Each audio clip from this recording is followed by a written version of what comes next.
Greetings, everybody. It's day 15 of 30 days to greater self-love. How are you doing? I hope you're awesomely today and you are excited about life as you build these habits that will increase your self-love.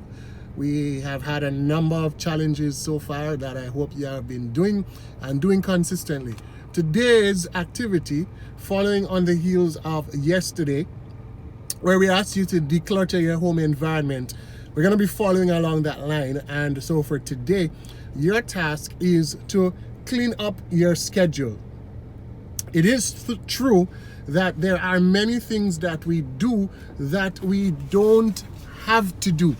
We really don't have to do them, but we do them and they take up a large chunk of our time. Maybe it is serving on that PTA board or playing on your company's netball or football team. You do it, but you really don't enjoy doing it, and the truth is you simply don't have to do it.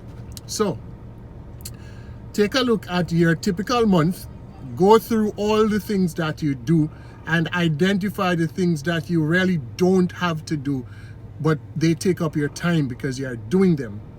Talk with the relevant persons. Let them know that you are no longer going to be available for XYZ, so that you have some more time for the things that you actually enjoy and more time for yourself.